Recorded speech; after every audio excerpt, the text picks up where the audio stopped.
ఈరోజు బావ మధ్యలో అందరినీ కలిపి ఒకేసారి పట్టేసుకున్నాం. నేను ఎందుకు ఇలా అంటున్నానో లాస్ట్ వరకు చూద్దురు.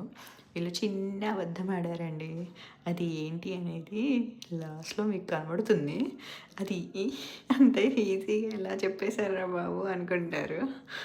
వీళ్ళు గేమ్స్ ఆడటానికని బయటికెళ్లారు. సరే అనుకున్నాము మాల్‌కి. వెళ్ళినప్పుడు రియల్ గన్స్‌తో ఇలా గేమ్స్ ఆడారనమాట. రియల్ గన్సా? నిజమా? ఎలా ఆడారు? అది ఇది అని నేను అడిగాను. అంటే చూపిచ్చారనమాట.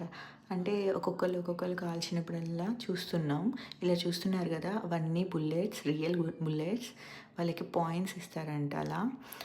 ఇట్లా సైడ్ నుంచి ఎళ్తుంటే చూస్తున్నారు గదా! 10 పాయింట్స్, 4 పాయింట్స్ అంటే రౌండ్‌గా ఉన్న చోట కాల్చినప్పుడు పాయింట్స్ ఇస్తారేమో. అలా కరెక్ట్‌గా గోల్ చేసి కాల్చాలి. వీళ్ళిలా కాలుస్తున్నారు. ముగ్గురు వెళ్లారు.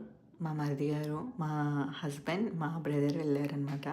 వీళ్ళు ఒకళ్ళు కాల్చుకొని బానే వచ్చేసారు. వచ్చినాక వీడియోస్ మేము చూస్తున్నప్పుడైనా సైడ్ చేయాలా మాకు చెప్పిన అబద్ధం చేయకుండా అలానే చూయిస్తున్నారు. నేను మా చెల్లేమో చూస్తున్నాము. నేనైనా కొంచెం పట్టించుకున్నా గానీ, మా చెల్లి మాత్రం గట్టిగా పట్టేసుకుంది. ఏంటి నిజమా అని.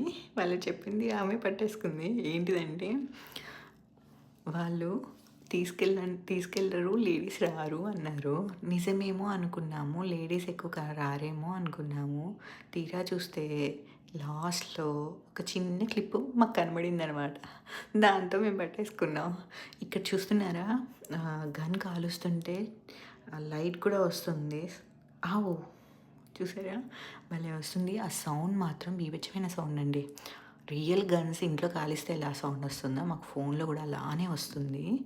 చూడండి మీమ్‌కి కనబడుతుంది. వీళ్ళు చెప్పిన అబద్ధం ఏంటో. లేడీస్ రారు అని చెప్పారు కదా! ఇప్పుడు చూద్దురు ఏం జరుగుతుందో అని. లేడీస్ రారు కాదు, రాలేదు అన్నారు జస్ట్.